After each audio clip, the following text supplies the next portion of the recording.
So you're struggling to balance your creative writing projects with a full-time job? I feel you, I've been there, I'm still there. So let's talk about 4 ways to make it easier.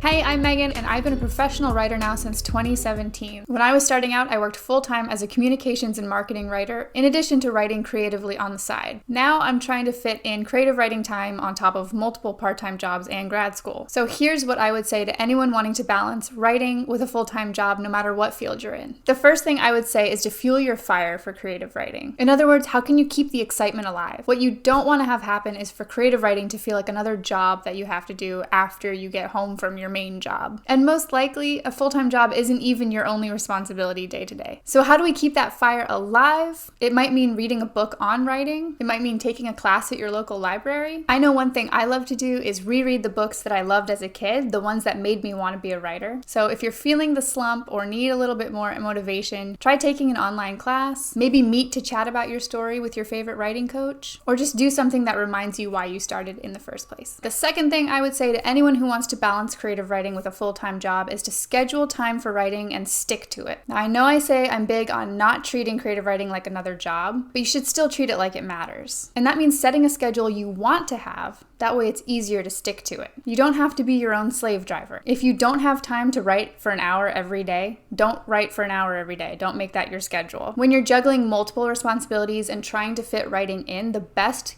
tip I have for you is to make your goals way smaller. That might mean writing 1 day a week, and you might feel like that's not even enough. I could write more if I wanted to, but start with that, and then if you find you have the energy and the time to add to it, add to it. So I'd say it's always better to start small and then add to it than to add too much to your plate and get discouraged. But that leads into the third thing I would say, which is if you miss a day, don't beat yourself up. If something comes up, it comes up. But remember, this is your writing time, so you should guard it. Treat it like it matters. But since you are, again, balancing it with multiple things, you're gonna have seasons where you have less energy. You may have to take a day off from writing. You may have to take your maybe 4-day-a-week schedule for writing and put it down to 2 days a week. Remember, this is your schedule, so make the changes that work for you. No one else is gonna make this schedule for you. You have complete control over when you write. So when you're balancing creative writing with a full-time job, just remember, if it gets a little bit off the rails, don't give up. Don't throw in the towel. Just shift and adjust your goal, and then when you're in a season where you have more energy or things get back on track, you can add days back. And then finally, what I would say is give yourself grace. This may not be the most practical tip, but it has practical applications. And really, it flows through all the other points as well. Balancing writing with a full-time job, even if your job is your only responsibility, is not easy, but it's doable. I balanced my first full-time job with a part-time job, friendships, and other hobbies. And I wrote 2 books and ended up having a poem published. So if I can do it, you can do it.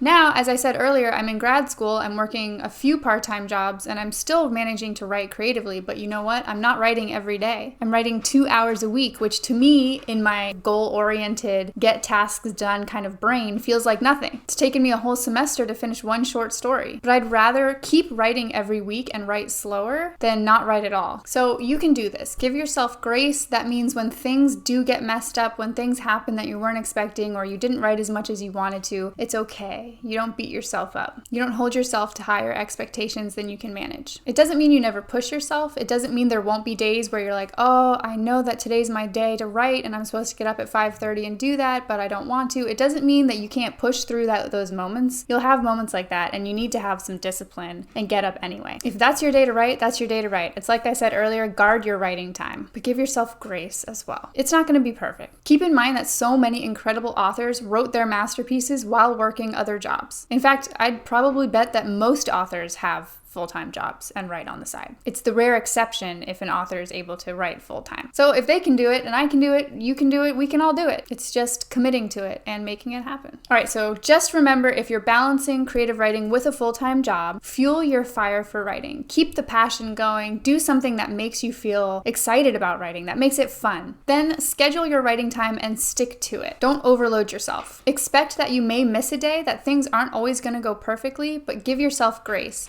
If things don't happen like you thought they would, don't throw in the towel. Just start afresh the next day. So I hope that helps you as you endeavor to juggle all the things in your life. If you are trying to balance multiple things, let me know what you got going on in the comments, and I can cheer you on from there. Otherwise, thanks so much for watching, and I'll see you in my next video.